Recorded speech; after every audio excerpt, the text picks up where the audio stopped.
நீங்கள் வைத்தியரா? நான் எம்எஸ், இப்ப எம்பி.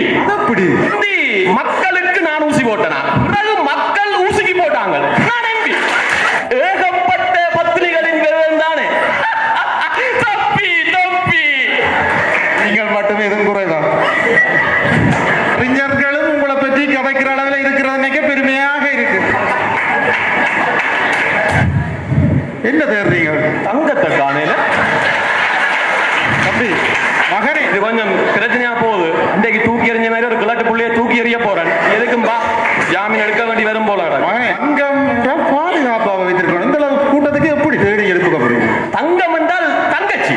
தங்கச்சி நல்லதொரு உவமை கம்பனுக்கு தெரியாமல் போய்விட்டது. ஒரு ரியால் ஏதோ காசு ரங்குது போல எனக்கு. நீதிமன்றத்துக்கு ஏன் மகனை நீ சென்று கொண்டிருக்கிறாய்? இன்னும் ஒரு 5 நிமிடம் எங்கள் பேச்சு துறந்தால் நான் ஏன் போகிறேன் என்பது அனுபவ ரீதியாகவும் தெரிய வரலாம். அடுத்த மாதம் 50வது வழக்குக்கு கேக் வெட்ட போறேன். ஒரு பீஸ் தரலாம். தொப்பி தொப்பி எப்படி வசதி? வாங்க வாங்க. இல்ல இல்ல, நீங்கள் அங்காளாம இருங்க. இல்ல இல்ல, இது நீங்க அங்காளாம இருங்க. இங்க எந்த சட்ட திட்டங்களும் இது என்னுடைய இருக்கு. இல்ல இல்ல, இது எனக்கு பக்கத்துல இருக்க. அடுத்ததாக நாங்கள் யாரை அழைக்கலாம் என்றால், மிகப்பெரிய பெரும் பெரும் அரசர்கள் எல்லாம் காதிலே விடுகின்ற ஒரு அரசன் தசரதன். தசரதனை நாங்கள் அழைத்து, இந்த தசரதனுக்கு பொதுமக்கள் எப்படி கேள்வி கேட்கிறார்கள். அன்று ஆண்டவர்களும் பாராண்டவர்களும் பாராள்பவர்களும் அன்று யார் யார் என்பதை நீங்கள் தீர்மானித்துக் கொள்ளுங்கள். பாரு என்று ஆண்ட தசரதன் இன்று பாராளுகின்ற ஒருவரை சந்திக்க போகிறார். எனவே இங்கு முன்பு சந்தித்தவர்கள், அவருடைய பேர் எனக்கு தெரியாது, பாத்திரத்தின் பேர் தான் தெரியும். பொதுமகனும் எங்களுடைய லக்ஷ்மணன். அதே மாதிரி தசரதன், அவரை சந்திக்க வருகின்ற பொதுமகனை வருக வருக என நாங்கள் வருக வருக வருக வருக என வருகிறோம். வணக்கம் தமிழறிஞரே. பூவுலகத்துக்கு வந்தவுடன் உடல்நிலையும் சரியில்லை, மனநிலையும் சரியில்லை. பூவுலகத்திலே அப்படி என்ன இருக்கிறது என்று தெரியவில்லை. வந்த உடனேயே என்னுடைய உடல் இழைத்து விடுகிறது, மனமும் ஏதோ அங்கலாய்த்துக் கொண்டிருக்கிறது. அது எதிர்காலம் தொடர்பாக அங்கலாய்க்கிறதா அல்லது இந்த காலநிலை தான் அப்படி செய்கிறதா தெரியவில்லை. தமிழர்கள் இங்கே யாராவது ஒரு வைத்தியரை சந்திக்கலாமா? ஆம், நீங்கள் அழைத்தால் உடனே வருவார்கள். தரசதன் கூப்பிட்டால் ஒரு வழக்கறிஞர் உடனே வருவார்.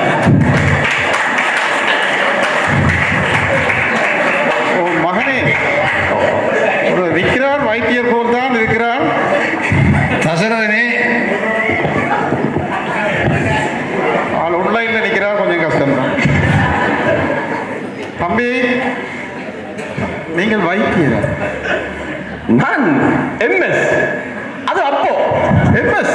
நான் ஜிஎஸ் என்று கேள்விப்பட்டிருக்கேன். எம்எஸ் அது மெடிக்கல் சூப்பரிண்டென்டென்ட். சரி சரி சரி. இப்ப எப்படி இருக்கிறீர்கள்? இப்ப எம்பி. அது எப்படி?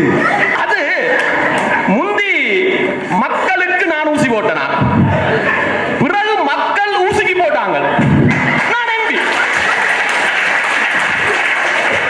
அது சரி, நீங்கள் யார் அங்கிள்?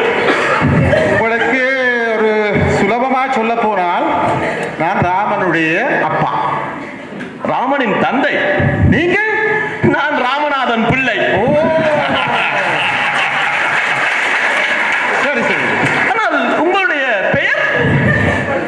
என்னுடைய பெயர் தசரதன். அந்த ஏகப்பட்ட பத்திரிகளின் விவரம் தானே. தப்பி தப்பி. எம்பி, நீங்கள் மட்டும் எதுவும் குறைதான். சரி, நாங்கள் கொழும்புக்கார அரசியல்வாதிகளையே இங்க விட மாட்டோம். நீங்கள் மேலுலகத்தை என்னத்துக்காண்டி இங்க வந்து நீங்கள்? யாழ்ப்பாணத்தில் என்னுடைய புத்திரனுடைய பேரினாலே தமிழ் அறிஞர்கள் தமிழ் வளர்க்கிறார்கள் என்ற செய்தி எனக்கு கிடைத்திருக்கிறது. அதனாலே அதை பார்த்து விட்டு வரலாம் என்று வந்தேன். அது சரி, நீங்கள் இங்கே இந்த பக்கம் கதையோட கதையா? நேற்றைக்கு எந்த கதையையும் கதைச்சவங்களா? அது என்ன கதைன்னு பார்ப்போம் தான் நானும் வந்தேன். அறிஞர்களும் உங்களை பற்றி கதைக்கிற அளவில் இருக்கிறது பெருமையாக இருக்கு.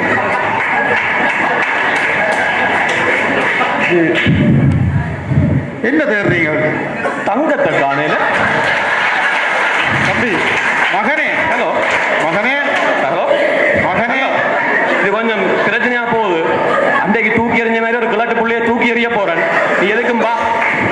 எடுக்க வேண்டி வரும் போல மகனே, ஓமங்களோ தசரதன் புதியவர். அவரை நீண்ட நேரம் நீங்கள் இப்படி எண்ணக்கூடாது. தங்கம் என்றால் பாதுகாப்பாக வைத்திருக்கணும். இந்த அளவு கூட்டத்துக்கு எப்படி தேடி எடுக்கப்படுறது? தங்கம் என்றால் தங்கச்சி. தங்கச்சி, நல்லதொரு உவமை. கம்பனுக்கு தெரியாமல் போய்விட்டது. கம்பன் ராமனை கூட மாய்கடலோ மரகதமோன்னு சொல்லவன தங்கம், கருப்பு தங்கம் என்று சொல்லாம விட்டுட்டான்.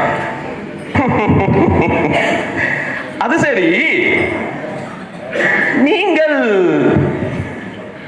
இங்க வந்திருக்கிறீர்கள், எங்களை இந்த விழாவை பார்க்க வந்தேன்னு தான் சொல்லி இருக்கிறீர்கள். ஒரு விஷயத்துல நான் உங்களை பாராட்டுவேன். இந்த கண்ணாடி பாக்கைக்குள்ள இந்த தலையில வெள்ள முடி தெரிஞ்சோன பதவியை கொடுத்தியல் வாத்தியலோ, அதை நான் வரவேற்கிறேன். இங்க தெரியுமே, பாடையில போகும் மட்டும் பதவி வேறு. அதான் பிரச்சனைங்கிற இனத்துல. ஆனா தம்பி மகனே, அந்த நிலையை மாற்ற வேண்டும் என்றுதான் உங்களை தெரிவு செய்தது. ஆனா நீங்கள் அவைய திருப்பி மாத்துறீங்கள் போல கிடக்குது. ஆனாலும் ஒரு விஷயம் யோசிக்கிறேன், நீங்கள் லேசுப்பட்ட ஆள் இல்ல. மகன் என்ற வழியாத்தானே ராமன்கிட்ட கொடுத்தனீர்கள், இல்ல கொடுத்திருப்பியலோ? மகனே, பலருக்கும் அந்த சந்தேகம் இருக்கலாம். ஆனால் இன்றைக்கு உன்னுடைய இந்த பூவுலகத்திலே, குறிப்பாக நீ சொல்லுகின்ற தமிழ் பேசும் இனத்திலே ஒரு தலைவனை நீ காட்டி விட்டாயாக இருந்தால் மக்கள் அவர்களுக்கு பின்னாலே செல்வார்கள், அவர்களை தெரிவு செய்வார்கள். அதுபோலத்தான் என்னுடைய அரசவையிலும் ராமனை தவிர வேறொருவரையும் தெரிவு செய்வதற்கு மக்கள் விரும்பவில்லை. அதனாலே தான் கொடுத்தேனே தவிர நானாக நினைத்து கொடுத்ததாக நீ கருதாதே. இப்பொழுது கூட பார், ஏதோ ஒரு ஏக்கத்தோடு மற்றவர்களாலே செய்ய முடியாததை நீ செய்வாய் என்கிற நம்பிக்கையில் தானே உன்னை தேர்ந்தெடுத்தார்கள். ஆனா நீ என்ன செய்து கொண்டிருக்கிறாய்? அனைவராலும் செய்ய முடியாததை செய்து கொண்டிருக்கிறேன். உண்மை. என்ன மாதிரியாரையும் செய்து காட்ட சொல்லுங்கள். நீ சொல்வது உண்மை. World famous. நீ மூவுலகத்தில் ரியால் ஏதோ காசு ரங்குது போல கிடக்கு. Western union. சரி சரி, நீங்க தொடர்ந்து. நீ மூவுலகத்துக்கும் பிரபலமானவனாகி விட்டாய் என்பது தெரியுமா மகனே? ஆனால் நான் மேலுலகத்தில் இருந்து பார்க்கிற பொழுது உன்னுடைய தாடியை காணவில்லை. இப்பொழுது மட்டும் எப்படி தாடி வந்திருக்கிறது? பாராளுமன்றம் பாதி நாள், நீதிமன்றம் மீதி நாள், என்னண்டு இதெல்லாம் எடுக்க நேரம் கிடைக்குது. தாடியோட திரிகிறேன். மகனே, பாராளுமன்றம் போகிறாய் சரி, நீதிமன்றத்துக்கு ஏன் மகனே நீ சென்று கொண்டிருக்கிறாய்? இன்னும் ஒரு 5 நிமிடம் எங்கள் பேச்சு தொடர்ந்தால் நான் ஏன் போகிறேன் என்பது அனுபவ ரீதியாகவும் தெரிய வரலாம். ஆக நீ என்னை வைத்து ஒரு 21வது வழக்கு போட பிளான் பண்ணுகிறாய். அப்படி அடுத்த மாதம் 50வது வழக்குக்கு கேக் வெட்ட போறேன். வாங்க, ஒரு பீஸ் தரலாம். நல்ல காலம் அப்படி வசதி என்று கேட்காம விட்டுட்டேன். தொப்பி தொப்பி எப்படி வசதி? வாங்க வாங்க. மகனே, இந்த கம்பன் அரங்கிலே உன்னிடம் நான் சிலவற்றை பேச விளைகிறேன். உனக்கு தெரியும், என்னுடைய மகன் ராமன் எப்படி தன்னுடைய வாழ்க்கையிலே எப்படி வாழ்ந்து காட்டினான். நடையில் நின்றுயர் நாயகனாக, குகனோடு ஐவரானோம், குன்று சூழ்வான் மகனோடு அறுவரானோம் என்று போற இடமெல்லாம் சகோதரர்களை அழைத்தார். ஆனால் நீ உன்னோடு நின்ற ஒவ்வொருவராக துரோகியாக அனுப்பி கொண்டிருக்கிறாயே, இதை பற்றி நீ என்ன நினைக்கிறாய்?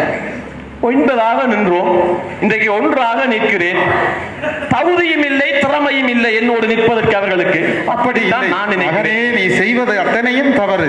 உன்னை நம்பியவர்களுக்கு நீ செய்கின்ற ஒவ்வொரு செயலையும் தவறானதாகவே கற்பிக்கப்படுகிறது. அப்படித்தான் உன்னுடைய செயல்கள் அமைகிறது. நீ எதை நினைத்து இந்த சமூகத்தாலே கொண்டு வரப்பட்டாயோ நீ அதை செய்யவில்லை. உனக்கு நான் ஒரு விடயத்தை சொல்லுகிறேன். என்னுடைய அரச சபையிலே எல்லா உலகமும் போற்றுகின்ற அரசனாக தசரதன் இருந்தான் என்று பேசுகிறார்கள். ஆனால் எனக்கு அருகிலே ஆலோசகர்களாக வசிட்டரை வைத்திருந்தேன், விஸ்வாமித்திரரை வைத்திருந்தேன். எதற்காக? இந்த மக்கள் எதை விரும்புகிறார்கள் என்பதை தனி ஒரு அரசனாக புரிந்து கொள்ள முடியாது. ஆனால் நீ கேட்பார் செவிப்பிள்ளையாக எதையெல்லாம் பேசி உன்னுடைய எதிர்பார்ப்புகள், இந்த மக்கள் உன்னை எதிர்பார்த்த விடயங்களை எல்லாம் மறந்து விடுகிறாயே. அதை பற்றி நீ சிந்திக்க மாட்டாயா? மூத்தோர் சொல் வார்த்தை அமிர்தம், மூத்தோர் சொல் வார்த்தை அமிர்தம் என்று சொல்லுவார்கள். நம்ம 22வது கேஸ் வரப்போகுது. எங்களுடைய ஐயா வயசான நேரத்தில் தேவையில்லாமே ஐயா கேஸ போட்டு ஹாஸ்பிட்டல் பிரச்சனை உண்டு. சரி சரி, நீங்கள் இப்ப இதுதான் சொல்றேன். நீங்கள் இந்த சமூகத்தினுடைய எதிர்பார்ப்புக்காக உங்களை கொண்டு வந்தார்கள். நீங்க சொன்னீர்களே, வயதானவர்கள் போனவர்கள், நரைத்து போனவர்கள் கூட தங்களுடைய கதிரைகளை விடுகிறார்கள் இல்லை என்று அந்த ஏக்கம் இந்த மக்களிடம் இருந்தது. அதனாலே தான் உங்களிடம் இருக்கக்கூடிய ஆளுமை, துணிவு எல்லாவற்றையும் பார்த்து மிகப்பெரிய வரவேற்போடு உங்களை அழைத்தார்கள். ஆனால் நீங்கள் என்ன செய்கிறீர்கள் மகனே? இதை செய்கிறீர்கள். நீங்கள் இதுவரைக்கும் யாருடைய சொல்லை கேட்டிருக்கிறீர்கள்? தங்கத்தை விட்டு சொல்லுங்கள். ஏதோ தவறு செய்கிறோமோ என்றுதான் தோன்றுகிறது. இருக்கா? அப்படி இருக்கா? அப்படி இருக்கா? மீண்டும் முருங்கை மரத்தில் ஏறுகிறது. அப்படி இருக்கா? சற்று சிந்தித்து பாருங்கள். பாராளுமன்றத்தில் பேச வேண்டிய பல விடயங்கள் இருக்கிறது. ஆனால் அரைவாசி நாட்கள் உங்கள் சொந்த பிரச்சனையோடு முடிந்துவிட. அரைவாசி நாட்கள் பேச விடவில்லை என்றே பேசிக் கொண்டிருக்கிறேன். இதை விட ஒரு ராஜதந்திரம் இருக்க முடியுமா? இந்த ராஜதந்திரம் நேரத்தையும் நாங்கள் மனதிலே கொள்ள வேண்டும். பார்த்தீர்களா? தசரதன் இப்பொழுது கூட உங்களை பேச விடுகிறார்கள் என்று நீங்கள் பிரச்சனைப்படுவீர்கள். உண்மைதான். ஆனால் நிறைவாக சொல்லுகிறேன், நான் அந்த பூவுலகத்தினுடைய அத்தனை மக்கள் சார்பாக இங்கு வந்து பார்த்ததன் அடிப்படையிலே சொல்லுகிறேன்.